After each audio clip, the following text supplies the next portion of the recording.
ಕೃಷಿಕರು ಹಾಗೂ real estate ಉದ್ಯಮದಲ್ಲಿದ್ದಂತಹ Someshwara ಗ್ರಾಮದ ಪಿಲಾರು ದೇಲಂತಬೆಟ್ಟು ನಿವಾಸಿ ರಘುರಾಮ್ ಶೆಟ್ಟಿ ಮಂಗಳವಾರ ಬೆಳಿಗ್ಗೆ ಸ್ವಗೃಹದಲ್ಲಿ ಹೃದಯಾಘಾತದಿಂದ ಸಾವನ್ನಪ್ಪಿದ್ದಾರೆ.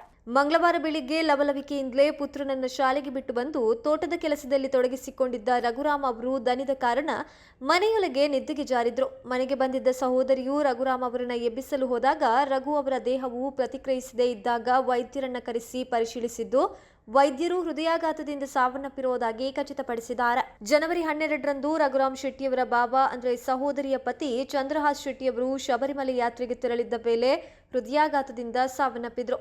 ಮಾರನೇ ದಿನ ಮಂಗಳವಾರದಂದು ಚಂದ್ರಹಾಸ್ ಅವರ ಪಾರ್ಥಿವ ಶರೀರದ ಅಂತ್ಯಕ್ರಿಯೆ ನಡೆಸಲಾಗಿತ್ತು. ಇದೀಗ ಅವರ ಬಾಮೈದ ರಘುರಾಮ್ ಅವರು ಮಂಗಳವಾರದಂತೆ ಅಕಾಲಿಕವಾಗಿ ಸಾವನ್ನಪ್ಪಿದ್ದು, ಪಿಲಾರು ದೇಲಂತಬೆಟ್ಟುವಿನ ಮನೆಯಲ್ಲಿ ವಾರದ ಅಂತರದಲ್ಲೇ 2 ಸಾವು ಸಂಭವಿಸಿದ್ದು ಕುಟುಂಬಸ್ಥರನ್ನ ದುಃಖದ ಕಡಲಲ್ಲಿ ಮುಳುಗಿಸಿದ.